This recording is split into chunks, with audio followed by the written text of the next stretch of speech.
जय श्री राम। ओम दशरथ पुत्राय विद्महे सीतावल्लभाय धीमहि तन्नो राम प्रचोदयात्। आजिर ही पवित्र अवसर रे समस्तंकु मोर राम राम शुभेच्छा और शुभकामना। आजिर एही अवसर रे मु मोर नूतन करी यूट्यूब चैनल टी आरंभ करुछि टिप्स विथ सुनीता मिश्र।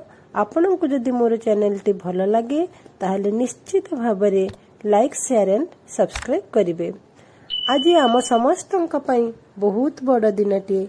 आज होची बासंतिक नवरात्र नवमी तिथि माँ सिद्धिदात्री पूजा।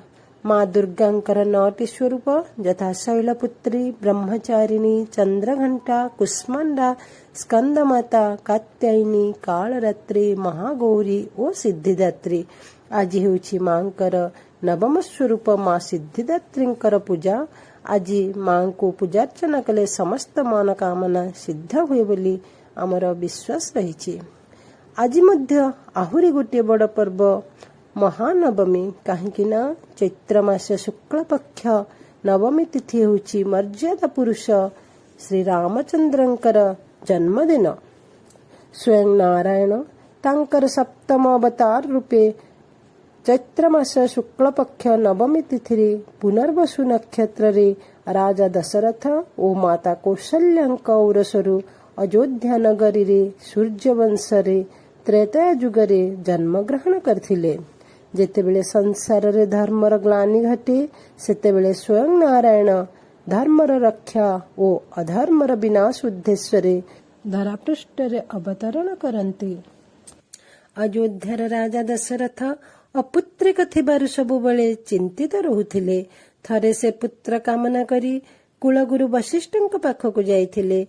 ब्रह्मर्षि वशिष्ठ यज्ञर आयोजन କରିଥିଲେ। ସେହି ଯଜ୍ଞର ପ୍ରସାଦ ଖାଇ दशरथंकर 3 राणी यथा कौशल्या रामंको, कैकेयी भरतंको और सुमित्रा लक्ष्मण और शत्रुघ्नंको जन्म देइथिले। ज्येष्ठ पुत्र राम सबुबेले पितृमातृ सेवारे लागि रहुथिले।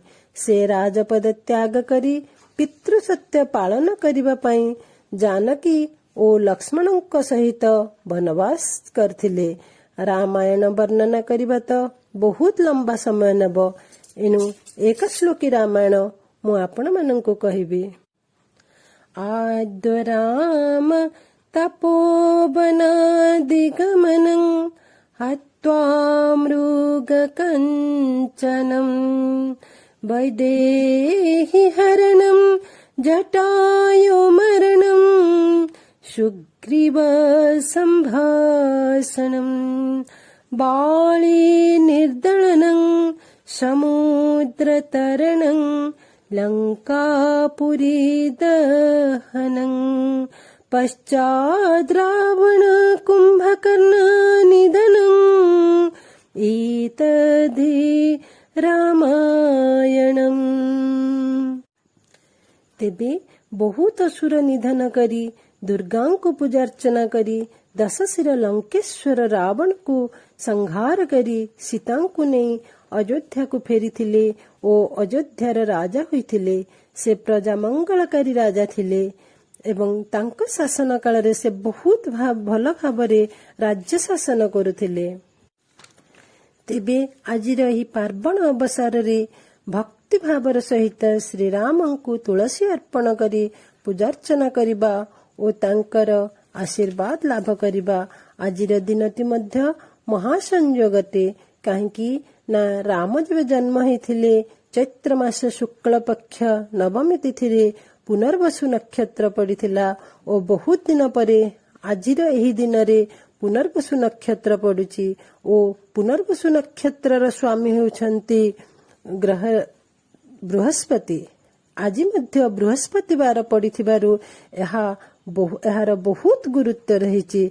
तेबे चलंतु आमे देरी करिबा काहेकि दिन सारा आमे राम रामाय नमः जप करी रामंकर कृपा लाभ करिबा। धन्यवाद। जय श्री राम।